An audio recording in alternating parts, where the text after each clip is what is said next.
Happy Holi ରଙ୍ଗ ପର୍ବର ଅନେକ ଅନେକ ଶୁଭେଚ୍ଛା ଓ ଅଭିନନ୍ଦନ।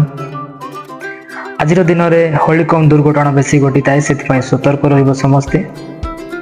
ଆପଣମାନେ ଯଦି ବାଇକ୍ ଯୋଗୁଁ ଗାଁ ଗାଁ ବୁଲୁଛନ୍ତି ରଙ୍ଗ ଖେଳିବାକୁ, ରଙ୍ଗ ଲଗେଇବାକୁ, ଆପଣ ଯଦି ସ୍ପିଡ୍ ଥିଲାବେଳେ ଅଚାନକ ଗୋଟେ ଛୋଟ ପିଲା ଆପଣଙ୍କୁ ରଙ୍ଗ ଫିଙ୍ଗିକି ମାରିଦେଲା ଆଉ ଆପଣଙ୍କର ଆଖିରେ ଯାଇକି ଆପଣ ବାଇକ୍ ନିୟନ୍ତ୍ରଣ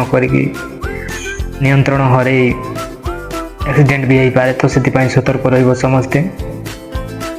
ଆଜି କାହାକୁ ବା ରଙ୍ଗ ଖେଳିବାକୁ ଇଚ୍ଛା ହେଉନି, ସମସ୍ତଙ୍କୁ ରଙ୍ଗ ଖେଳିବାକୁ ଇଚ୍ଛା ହେଉଛି, ବଟ୍ ସମସ୍ତେ ନିୟମ ହିସାବରେ ରଙ୍ଗ ଖେଳିବେ ନାହିଁ। ଯଦି ସମସ୍ତେ ନିୟମ ମାନିକି ନିୟମ ହିସାବରେ ରଙ୍ଗ ଖେଳିଲେ ଆଜି ଝିଅମାନେ ବି ରଙ୍ଗ ଖେଳିଥାନ୍ତି, ସେମାନଙ୍କୁ ବି ରଙ୍ଗ ଖେଳିବାକୁ ଇଚ୍ଛା ହୁଏ, ହେଲେ ସେମାନେ ଡରିକି ଲୁଚିକି ରହିଥାନ୍ତି, କାରଣ ଆମ ସହିତ କିଛି ଖରାପ ହେଇଯିବ, ଆମ ସହିତ କିଏ ଖରାପ ବ୍ୟବହାର କରିବ, ଏହି ଡର ପାଇଁ ସେମାନେ ରଙ୍ଗ ଖେଳିବାକୁ ପସନ୍ଦ କରନ୍ତି ନାହିଁ। କିନ୍ତୁ ରଙ୍ଗ ଖେଳିବା ସମସ୍ତଙ୍କର ପସନ୍ଦ।